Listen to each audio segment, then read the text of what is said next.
Hello, and welcome to Quackalope, and today we're bringing you another exclusive to the channel. Yeah, we're bringing you a how-to-play guide and strategy guide for Connect 4 by Hasbro Gaming. Now, this is a two-player, head-to-head sort of chip placement game, right? The object of this game, go ahead and break it down for us. What you're trying to do, you're trying to connect 4 as the name suggests. You either connect 4 by having them horizontally or diagonally. Whoever gets there first wins the game. Any location on this vertical grid, and we'll do some displays and examples throughout the course of this to show you exactly how that works.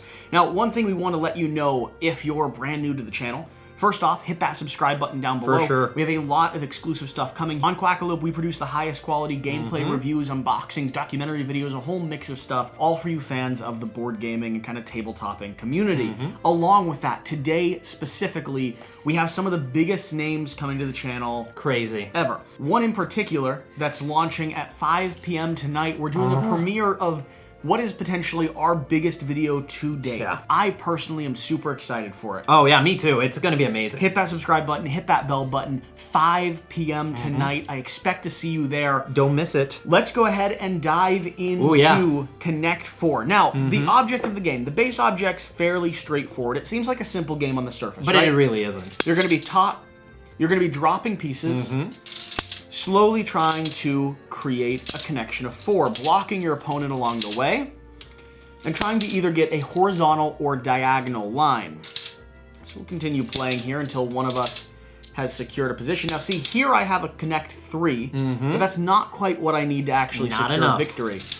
So go ahead and finish off your Connect 4 here. If I was not paying much attention, there we go. This would actually have won the game for the yellow player. That's the object. As simple as that. Yeah. Or is it? Aha. Go ahead and slide this, drop this back down. So there's a lot of nuance and strategy when it comes to playing Connect 4. First off, because it's a perfect information, head-to-head tactical game, you're really going to be able to see every opportunity you and your opponent have. Yeah. So it really is a pairing of two individual minds up against one another. Yeah, you have to have foresight into this. Yeah, no, I mean, that's a big part of this. So all the advice we're going to be giving goes both ways. Not only should you be internalizing the strategy guide, but you should also be trying to read what your opponent is doing along the way. So as we tell you tips and tricks to nearly win every time, you should be thinking and placing them in your opponent's mind as well. If Jan has seen this strategy guide, I know he knows the same general concepts that I do. So taking advantage and being able to really monopolize on a specific point or moment is going to change the course of the game. Yeah. Now, to start off, what should people be thinking about or considering when it's at a blank slate? So, one of the key things when approaching Connect 4 is that the middle row is the best row, especially for a starting move. Yeah, always continue playing down that middle row, at least a tile or two high. There's a few different reasons for this. Primarily, the main reason is that the amount of potential connections throughout this middle row are going to be maximized. So think of each of these circles as a multiplication factor, right? And so the more areas of interlocking or interconnectivity that it has, the more opportunity you're going to have to earn that Connect 4. Yep. Here in the middle, this one in particular right here could go the whole way up. Okay, so there's a potential connection. It could go from either side. Yeah. Full range of Connect 4 on the sides, but then you also have the diagonal route ending with that middle route. But then something we're going to encourage you to consider moving forward as well, you're also going to have the diagonals with this being the middle zone. Yep. So as this stacks, that's just going to continue to maximize upon itself. The edge spots.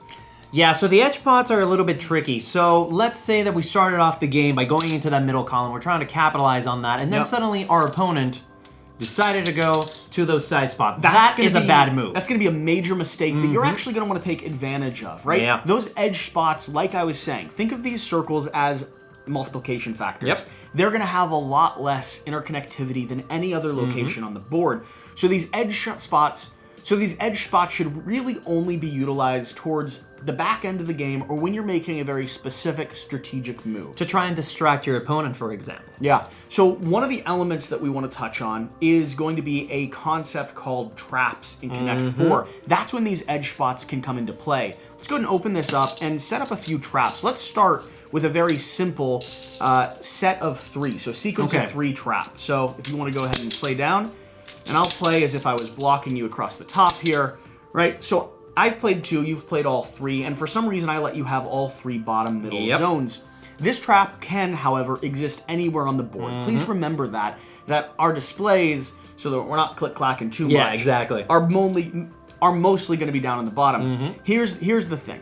If this had been the setup, if I'd allowed you to get a clear zone of 3 open areas, horizontal or diagonal, with 2 ends that I'm not able to block, I've locked into a losing condition. Automatically. You're going to be able to win. Yeah, and for sure, I think there's a lot of space here to consider the verticality of this board and the verticality of the game in general. I think a lot of people kind of like limit themselves to those first initial moves and don't really have a lot of people think idea about the bottom as where the game happens. The and it's reality actually is, up here. No, it's going to be in these, I mean, honestly, it's going to usually stretch into these top 3 rows. You need to be playing towards the end game from the very first move. Now, another one of the traps that we wanted to touch on. It's actually really interesting. So it might sound like Connect 4 is the name of the game, but really, what you're looking for are 7s. Yeah, a 7, visual 7, is going to be the most powerful combination of pieces that you can get in the game. Yeah, for sure. The reason why it's so important is because you're going to have so many venues to stem from that visual 7. There's no way you'll lose if you're able to achieve it. It's a trap, right? So it'll lock you into a win condition. Let's go ahead and set up an example of a 7 here on the board. Starting all with that middle row, very important.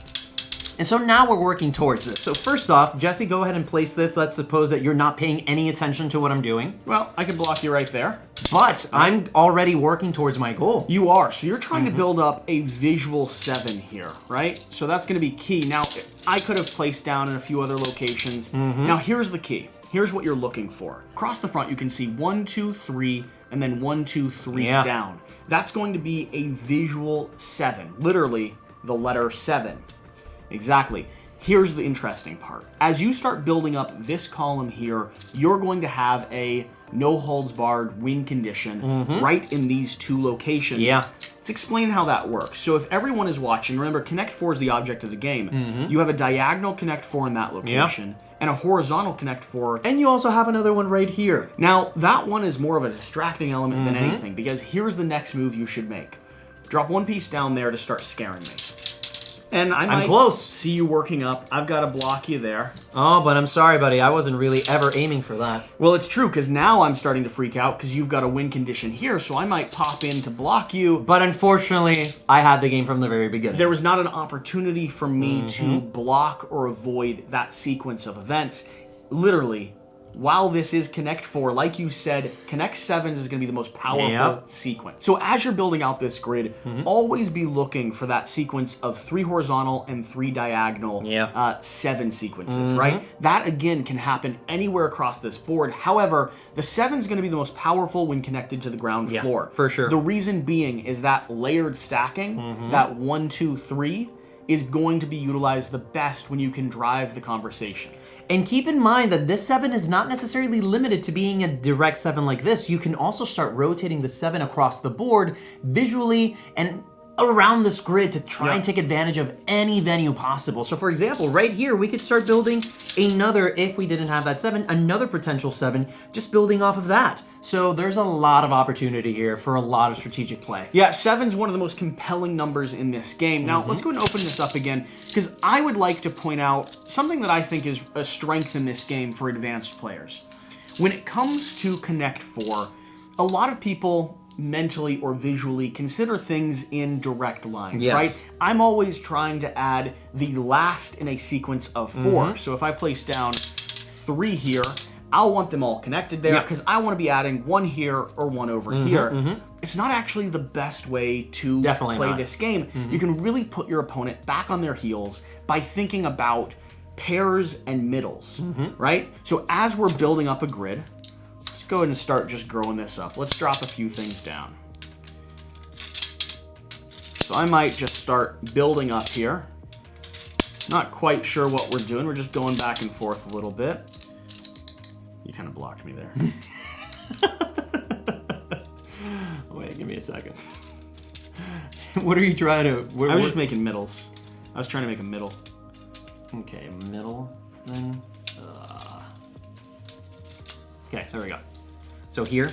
Yeah. So we're just going back and forth here, placing pieces down. Now, what my opponent has failed to notice is that I'm actually focused on this location here. That's what I call a middle. Yeah, you completely surprised me on that one. I wasn't even paying attention. Right, because here's the important thing, or the same thing if this red piece wasn't here. You want to build stacks that give you the opportunity to win from the inside out, because that's not what your opponent's going to be primarily looking for. They're going to be thinking about sequences and patterns of 3, and while they're focused on their own game, going through all the strategy we've been talking about, their brain is primarily going to be looking for groupings. Yeah. So separating or spacing those groupings will really give you an opportunity to kind of leverage the game. So I can pop in right there. And you got it. Yep, and I've closed off this win. Now, here's the next stage of this game. Really, traps. Those are going to be your 3 core traps throughout the course of the game. The ways that you can set the board up for your own win conditions. The next thing you want to consider is how you deal with an opponent who's playing this game. Yeah, that becomes a crux. You want to drive the conversation. Yeah, for sure. What you always have to push towards your own objective. Yep.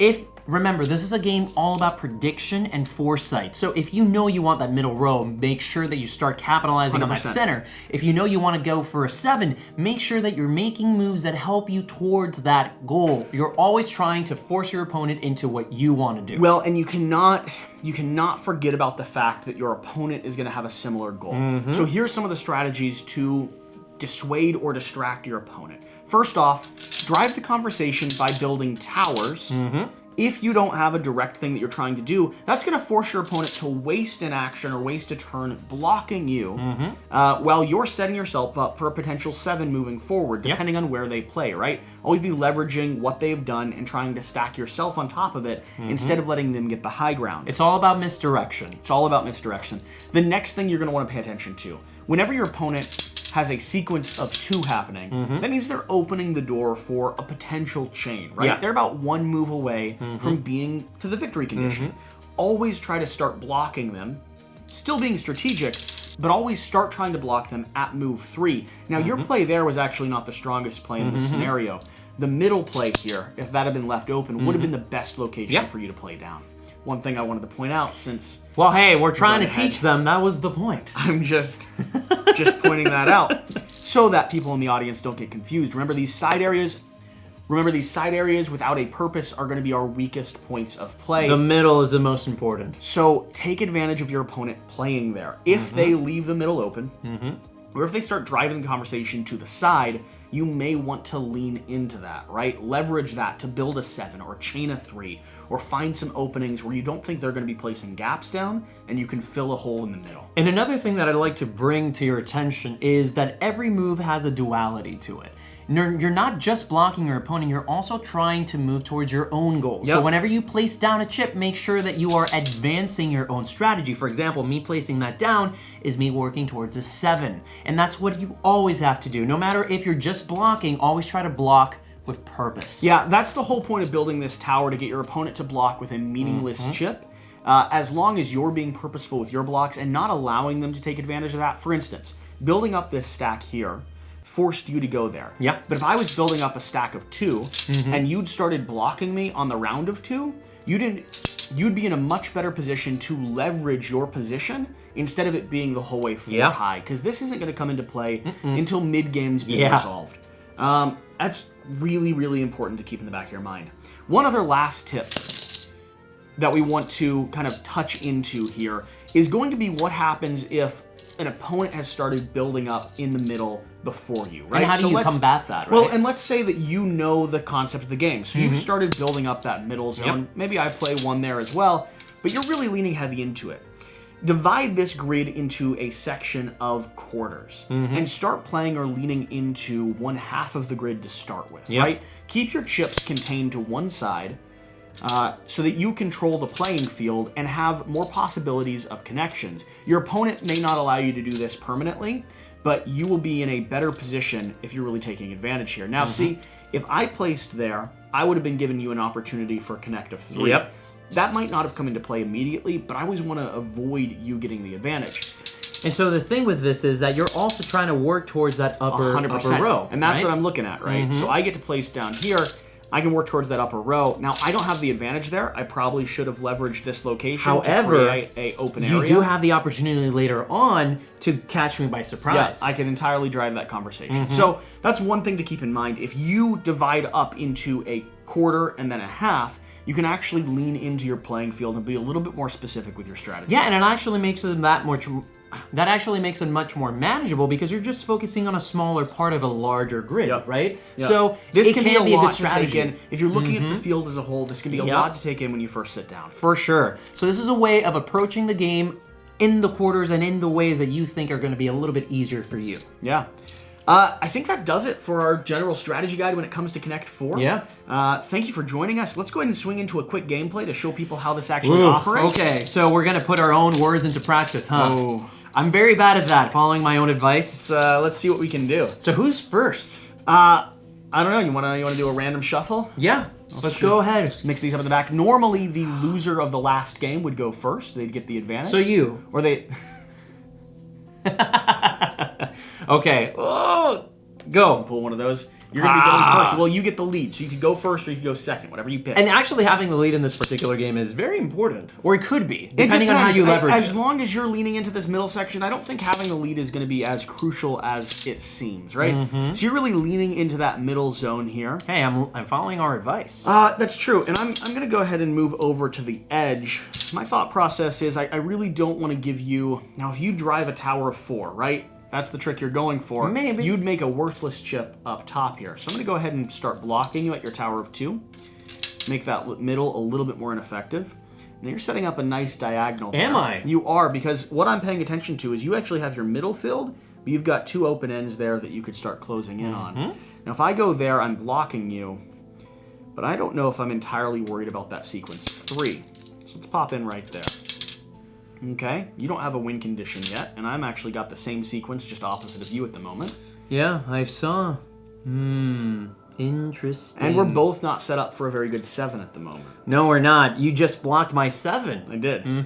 Very, very good, very good.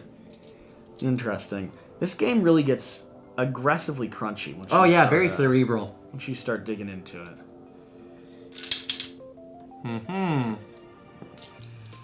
Okay. Oh, I don't want to give you that one. Now I've got a forced block here to guarantee that you're not gonna... But you also have a few different win conditions appearing on the board, which I'm actually becoming slightly concerned about. You also have a potential high-rise 7 here that you're driving. I think you're paying too much attention to my things. You should probably get distracted like we've talked about before. Potentially. Potentially. Interesting. Now, I'm curious because you have a habit of liking to do things called upside-down 7s, which would be interesting. So I'm curious if you're going to try to lean into that strategy at all. Now, a sequence of 3 up top there, but you're not able to leverage it because both of these zones aren't open. Here's the problem. I already won. Did you just win? Fantastic. Ninja! Yeah. So, that's a good example of how this game plays. Thank you so much for joining us for our gameplay of Connect 4. I'm going to drop the bottom out of this so no one can see my shame anymore. You can pause at that particular point. I'll put a timestamp at the bottom so you can record that and make it into your background. Well, here's the thing whatever you did. Like. You leveraged the fact that I was having fun narrating and paying too much attention to the game. Sure, that's what I did. And found a blind spot that I wasn't watching. No, yeah, that was fun. I like that. That was a good moment. And I was playing towards our strategy the entire time. Genuinely, that's why this game is such a classic. Oh yeah, it has a hidden depth that I find very refreshing and compelling. Yeah, yeah. Thank you for joining us. Like we said at the beginning of this video, especially if you made it to this point, tonight at 5 p.m. Eastern Time, we're over here in Washington, D.C., there's going to be a premiere link up. Tune in for probably the biggest video on our channel. Oh man, it's going to be crazy. It's going to be incredible. Amazing. If you're joining us post the launch of this, so after the video has gone live, check the link in the description down below. I'm going to make sure I update with all of our classics, kind of all the media coverage we're doing across the board, letting you tune in to some of your favorites over the course of this week. For sure. Yeah. Thank you so much for joining us. We're looking forward to seeing you next time. Remember, it's not Connect 4. It's Connect 7. Thank you.